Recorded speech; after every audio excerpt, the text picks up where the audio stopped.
देवदेवं नमस्कृतं लोकालोकप्रकाशिकं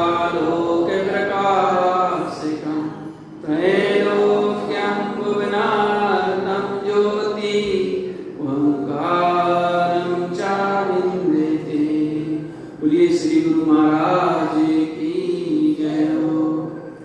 यहाँ पर 68 नंबर की गाथा में यहाँ सच्चे गुरु का स्वरूप की 65 नंबर की गाथा से जो ग्रहण हुआ था, वैसे यहाँ पर 68 नंबर की गाथा में गुरुदेव कह रहे हैं ज्ञानेन ज्ञानमालव्यम पुण्यानंत विमुक्तियम मिथ्या माया न दिष्टन्ते सम्यक्तम शुद्ध दृष्टितम। सम्यक्तम शुद्ध दृष्टितम, सम्यक के धारी वह शुद्ध दृष्टि साधु मिथ्या माया न दिष्टन्ते, मिथ्या माया को नहीं देखते, माया से ममता से मोह से रहित होते हैं।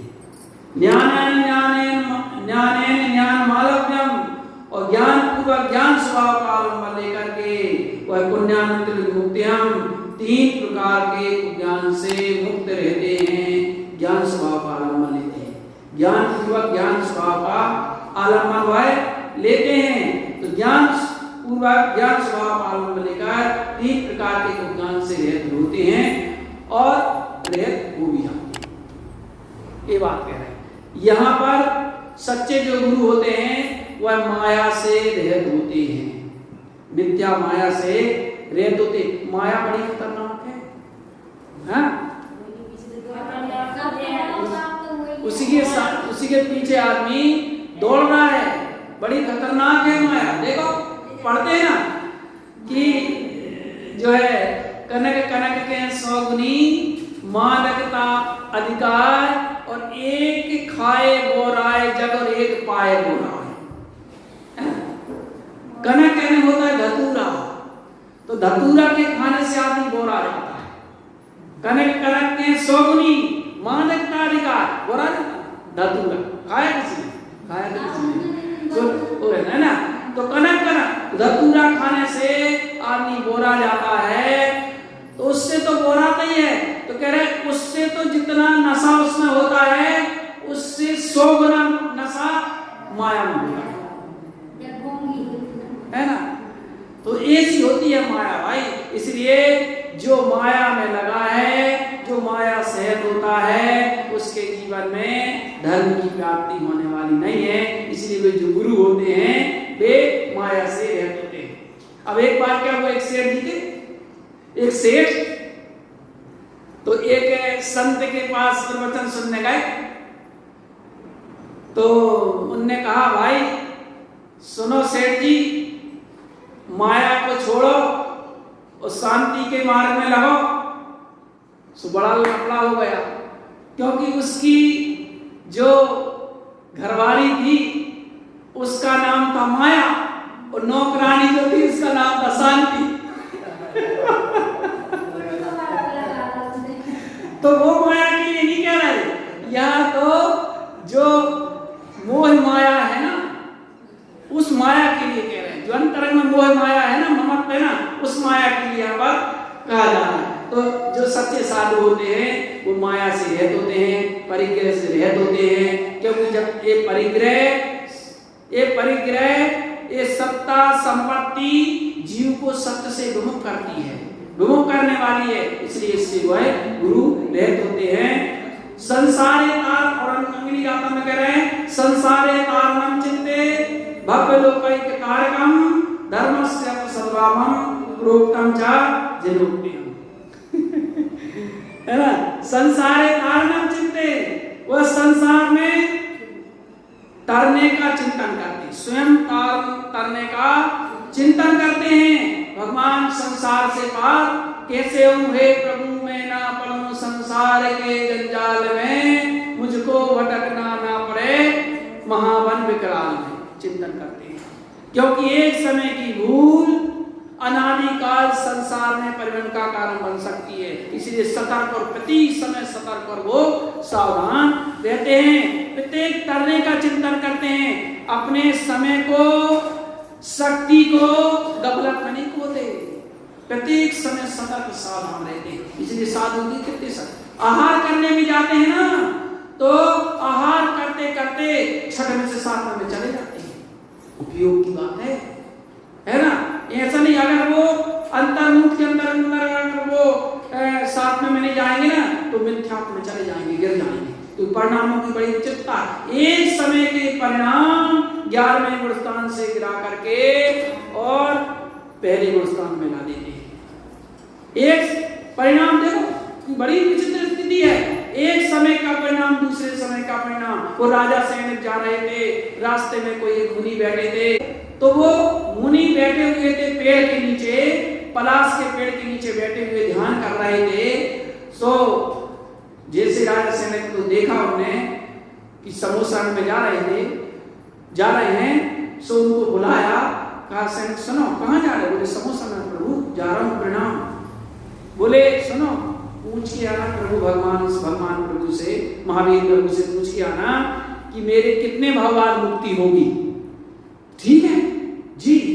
पहुंचे वो और भगवान महावीर स्वामी के समोसा में भगवान महावीर से पूछते हैं, प्रभु मुझे एक मुनि मिले थे, तो वो उन्होंने पूछा है कि उनकी मुक्ति कितने भाव बाद होगी।